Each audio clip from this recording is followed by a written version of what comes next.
আসসালামু আলাইকুম, সবাইকে শুভেচ্ছা জানাচ্ছি। মাসুম মাহবুব দেখছেন ওপেন দ্য ইউটিউব চ্যানেল এবং মাসুম মাহবুব ফেসবুক পেজ। আসাম থেকে জানাচ্ছেন আমাদের এক ভাই, দেখছেন, হ্যাঁ? সকল দর্শকদের শুভেচ্ছা জানাচ্ছেন আরেক ভাই। ওকে, আলমগীর ভোলা থেকে, ডক্টর আলমগীর। আমার কিছু দর্শক আছেন, আমি দেখি যে যারা আমার প্রতিটি লাইভেই অ্যাটেন্ড করেন, তারা সবসময় খবরের জন্য অপেক্ষায় থাকেন, বোঝা যাচ্ছে তাদের জন্য। প্রিয় দর্শক, আমি সংক্ষিপ্ত এই লাইভটি করব যতটুকু পারি। দুপুরবেলায় আসলেই আপনারা সবাই হয়তো টায়ার্ড। শুরু করি আমার কাছে আজকে যে ইম্পর্টেন্ট খবর আছে সেগুলো। প্রথম কথা হলো, আজকে সেই কাঙ্ক্ষিত দিন, কাঙ্ক্ষিত না, অপ্রত্যাশিত দিন। ডোনাল্ড ট্রাম্প কালকে ঘোষণা দিয়েছিলেন আজ ইরানে জাহান্নাম নামাবেন। আর ডোনাল্ড ট্রাম্পের এমন বক্তব্যের পর ইরানের পার্লামেন্ট থেকে স্পিকার একটা অসাধারণ বক্তব্য দিয়েছেন।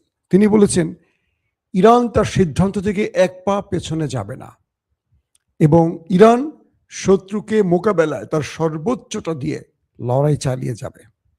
এর পরপরই আমরা দেখলাম নেতা কাকুর বাড়িতে ব্যাপক অ্যাটাক শুরু হয়ে গেছে, তার দেশে আর কি, বাড়ি বলতে তার দেশ বোঝাচ্ছে। পাশাপাশি আরব রাষ্ট্রগুলোতে ধুমধারাক্কা শুরু হয়ে গেছে, মারপিট। দর্শক, পাশাপাশি ইসরায়েল অভিযোগ করেছে যে রাশিয়া তারা ইরানকে সব রকম তথ্য দিয়ে সহযোগিতা করছে। কি তথ্য? ইসরায়েলের কোন পজিশন থেকে কারা কিভাবে ইরানে অ্যাটাক করছে, পাইলটদের নাম, ঠিকানা, এভরিথিং রাশিয়া ইরানকে দিয়ে দিচ্ছে, আর ইরান সেই অনুপাতে টার্গেটগুলোতে হিট করছে। কে বলছে এটা? ইসরায়েল। অন্যদিকে এই যুদ্ধের মানে আজকে যে প্রায় 90-91তম ধাপ ইরান চালাচ্ছে, প্রায় 40 দিন হয়ে গেল। এই লড়াইতে শেষ পর্যন্ত আমেরিকাকে ইরানের পার্লামেন্টের স্পিকার বলেছে, তোমাকে আত্মসমর্পণ করতে হবে। চলুন আমি একটা একটা করে গুরুত্বপূর্ণ খবরগুলো দিচ্ছি। সন্দীপ থেকে দেখছেন মাহমুদুল হাসান ভাই, দাওয়াত দেন না তো সন্দীপের ভাইরা আমাদেরকে। সন্দীপ এত সুন্দর একটা জায়গা, আমার জীবনে একবার যাওয়া হলো না, কেউ জীবনে দাওয়াত দিল না আমাকে। আহা, এই দুঃখী মরে যাব। দর্শক, প্রথম যে খবরটি দিয়ে শুরু করতে চাই সেটি হলো, ইরান ইসরায়েলে ব্যাপক অ্যাটাক শুরু করেছে এবং যে মিসাইল বা ড্রোন দিয়ে অ্যাটাকগুলো করছে, এতে করে ব্যাপক ক্ষতির মুখে পড়ে গেছে দেশটি। আর তাই ইসরায়েল অভিযোগ করছে যে রাশিয়া ইরানকে সব রকম তথ্য দিয়ে এই যুদ্ধে ইসরায়েলের ক্ষয়ক্ষতি বাড়াচ্ছে।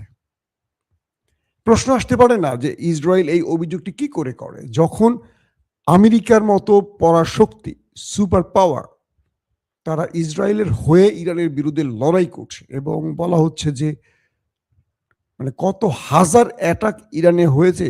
এখন এই মুহূর্তে আজকে হয়তো হিসাবটা দিতে পারবো না, আমি 2-3 দিন আগে লাইভও বলেছি যে লক্ষ লক্ষ প্রায় অ্যাটাক হয়ে গেছে ইরানের মধ্যে।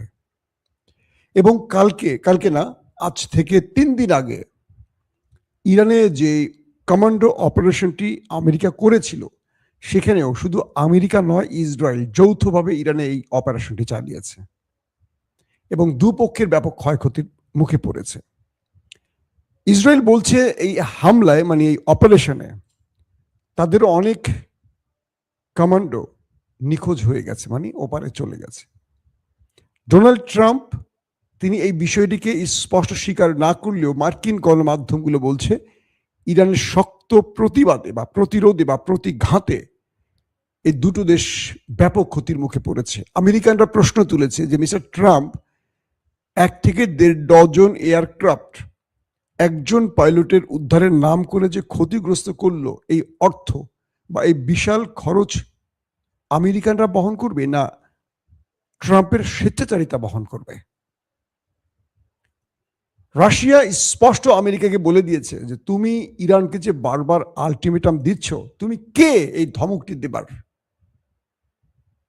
রাশিয়া আমেরিকাকে বলছে, তুমি কখনো 48 ঘন্টা, কখনো 5 দিন, কখনো 10 দিন যে আলটিমেটাম দিচ্ছ, তুমি আলটিমেটাম দেয়ার কে? আমেরিকা রাশিয়ার এই প্রশ্নের উত্তর এখনো দেয়নি।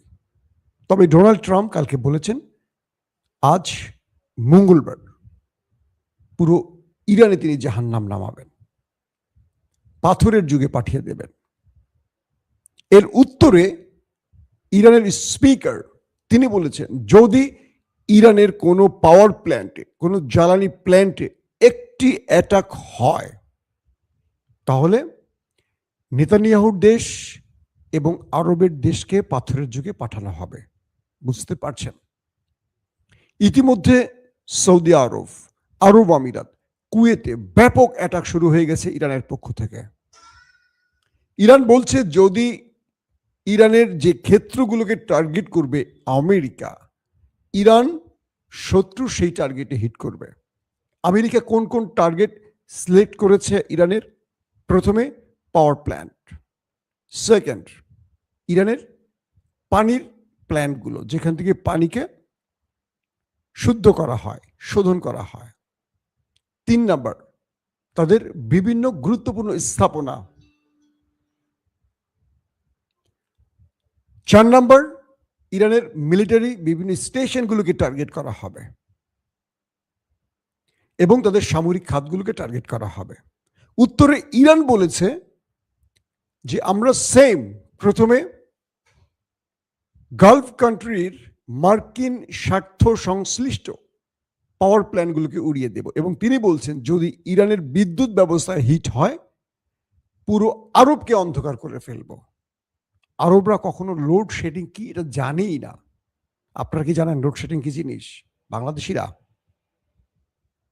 আমার মনে হয় এটা আপনাদেরকে প্রশ্ন করার চেয়ে বড় প্রশ্ন করতে হবে, বাংলাদেশে বিদ্যুৎ থাকে কখন? এখনো গ্রাম অঞ্চলে গেলে বাংলাদেশের, আমি যখন কোনো গ্রাম অঞ্চলে একটু বেড়াতে যাই, ঘুরতে যাই, বিদ্যুৎ দেখি না সারাদিনও। তো পাওয়ার ব্যাংক সঙ্গে নিয়ে যাই। পাওয়ার ব্যাংক ব্যাকআপ না দিতে পারলে গাড়ি চলমান থাকা অবস্থা গাড়ি থেকে মোবাইল চার্জ দেওয়া যায়। এইভাবে মোবাইলে চার্জ দিতে হয়।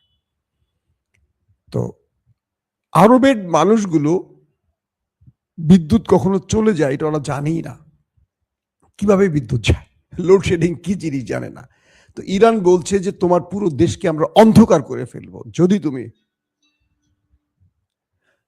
তুমি ইরানের কোনো পাওয়ার প্ল্যান্টে অ্যাটাক করো। দেখেন সেম, যদি তুমি আমার পানি শোধনাগারে হিট করো তাহলে আমি তোমার যেখান থেকে তুমি পানি শোধন করো, পানিকে শুদ্ধ করো বা রিফাইন করো, আমি সেগুলো উড়িয়ে দেব। এখন তুমি চিন্তা করো ডোনাল্ড ট্রাম্প আসলে একটা মহা বিপদে পড়েছে, কারণ ইরানের যেই জায়গাগুলোতে হিট করবে ইরান ঠিক সেই সেম পজিশনে ইতিমধ্যে হিট করে আসছে গত 40 দিন ধরে।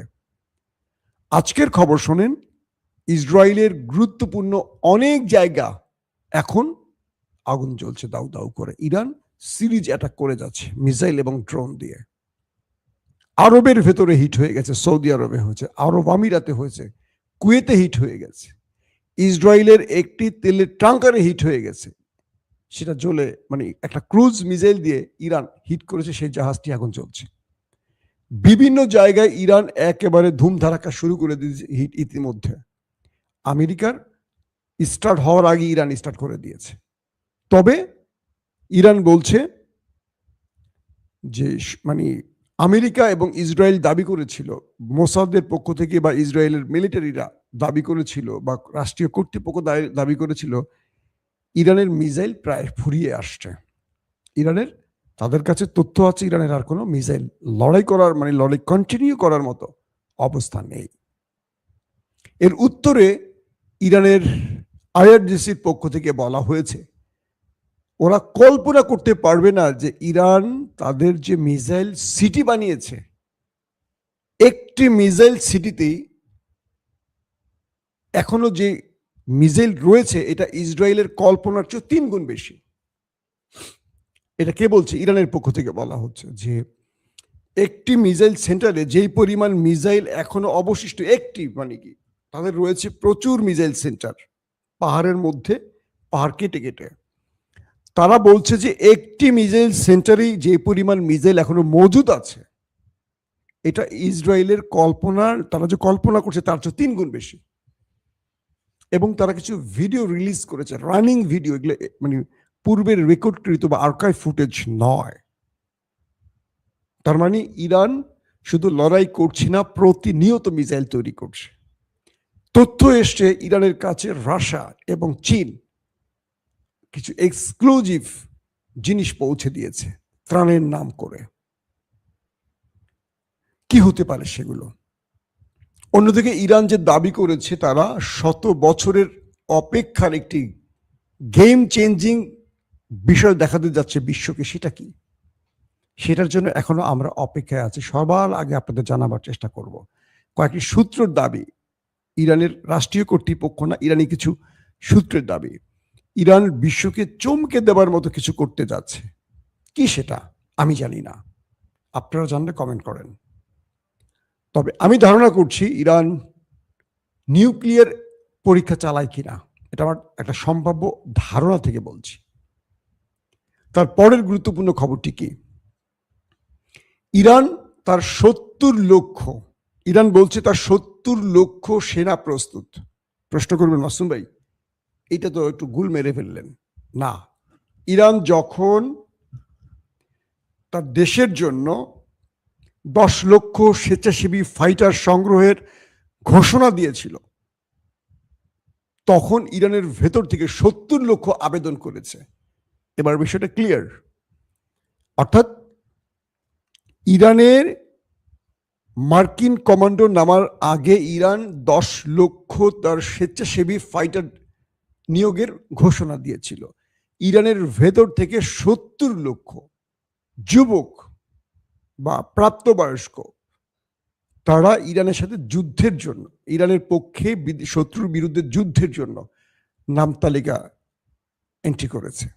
ইতিমধ্যে তাদেরকে বিভিন্ন ফরম্যাটে প্রশিক্ষণ দেয়া হচ্ছে এবং বলা হচ্ছে ইরানের মিসাইল নগরীর চারপাশে তাদেরকে প্রস্তুত রাখা হয়েছে, কারণ এত মিসাইল মারার জন্য তো প্রচুর লাগবে। এই মিসাইল নগরী থেকে তো মিসাইল বের করে হিট করতে হবে, এবং ইরান বলছে তাদের মিসাইল লঞ্চারেরও কমতি নেই, বরং পর্যাপ্ত আছে। শত্রুকে সারপ্রাইজ দেওয়ার জন্য ইরান প্রস্তুত। এবং এই 70 লক্ষ যুদ্ধ করবে কি করবে না, ইরান শুধু মেসেজ দিয়েছে 70 লক্ষ স্বেচ্ছাসেবী ফাইটার প্রস্তুত হয়ে গেছে তাদের, প্রয়োজনে তারা এদেরকে ব্যবহার করবে এবং ট্রেনিং চলছে এদেরকে ধারাবাহিক। বিশাল অঞ্চল তো ইরান, ছোট্ট একটি দেশ নয়, তাদেরকে বিভিন্ন জায়গায় ট্রেনিং দিয়ে প্রস্তুত করা হচ্ছে। এবং ইরান তার লাস্ট মেসেজ এটি দিয়েছে, আমেরিকা তুমি আত্মসমর্পণ করো, তোমার সময় ফুরিয়ে এসছে। এই কথা ইরান কখন বলে, কখন বলতে পারে? যখন ইরানের আত্মবিশ্বাস আকাশচুম্বী। বুঝতে পেরেছেন? এবং ইরানের স্পিকার একটা হৃদয় বিদারক বক্তব্য দিয়েছেন, ইরানিদেরকে প্রস্তুত থাকতে বলেছেন এই অন্ধকার চিরদিন থাকবে না, এই অন্ধকার কেটে যাবে, বিজয় আসবে। ইরান বলছে কোনো প্রকার যুদ্ধবিরতির জন্য আমেরিকার সাথে আলোচনা নয়, কারণ তাদেরকে আমরা বিশ্বাস করি না। বিশ্বাসঘাতক বা অবিশ্বাসী তারা, তাদেরকে আন্তর্জাতিক গ্রান্টার রাষ্ট্র দিতে হবে এবং তারা কোনো দুর্বল দেশ না। চীন, রাশিয়া, জাতিসংঘের মতো দেশ বা আরবকে আসতে হবে এবং আমেরিকাকে অবশ্যই গালফ ছেড়ে যেতে হবে, আরব ছেড়ে যেতে হবে এবং ইরানের উপর থেকে সকল নিষেধাজ্ঞা তুলতে হবে। এরকম বেশ কিছু শর্ত আমেরিকাকে চাপিয়ে দিয়েছে ইরান। এখন ডোনাল্ড ট্রাম্প এই শর্তগুলো মেনে নিলে তার রাজনীতি শেষ। ইতিমধ্যে তিনি মানসিকভাবে ব্যাপক চাপে রয়েছেন। গতকালকে রোববার আমেরিকার সময় গভীর রাতে তার হোয়াইট হাউসের আশপাশে ব্যাপক গোলাগুলির খবর পাওয়া গেছে। অন্যদিকে নেতা সাহেব তার দেশে ইরানের আক্রমণ মোকাবেলা করতে গিয়ে নাজেহাল হয়ে যাচ্ছেন, পারছেন না আর। ইরান বলছে সবে তো শুরু, আমেরিকা আমার দেশে যদি জাহান্নাম নামায় আমরা ওদের কিয়ামত নামিয়ে দেব। এখন দেখতে চাই কোন পজিশনে গিয়ে ঠেকে শেষ পর্যন্ত এই লড়াই। আবারও বলছি, আমরা কিন্তু যুদ্ধের পক্ষে না, শান্তির পক্ষে। এই যে অবস্থা খারাপ, তেল গ্যাস কিছু পাচ্ছি না, এক জায়গায় আটকে বসে আছি। অনেক গুরুত্বপূর্ণ সফর বাতিল হয়ে গেছে আমার, গাড়ি নিয়ে বেরোতে পারছি না, তেলও নাই, গ্যাসও নাই। কি করব বলেন? পৃথিবী অচল হয়ে পড়ছে। আমরা চাই এই লড়াই বন্ধ হোক। এবং ইরান তার যে অধিকার নিয়ে কথা বলছে সেই অধিকার পৃথিবী মেনে নেক। একটি রাষ্ট্র যুগের পর যুগ নিষেধাজ্ঞার মধ্যে আছে, অন্য রাষ্ট্ররা ইচ্ছে মতো সেখানে সে অ্যাটাক করবে, এটা তো আসলে বৈধ নয়। সভ্য মানুষের এই বিষয়গুলোকে নিয়ে প্রতিবাদ করা উচিত। আমরা শান্তির পক্ষে, যুদ্ধের পক্ষে নই। আল্লাহ হাফেজ।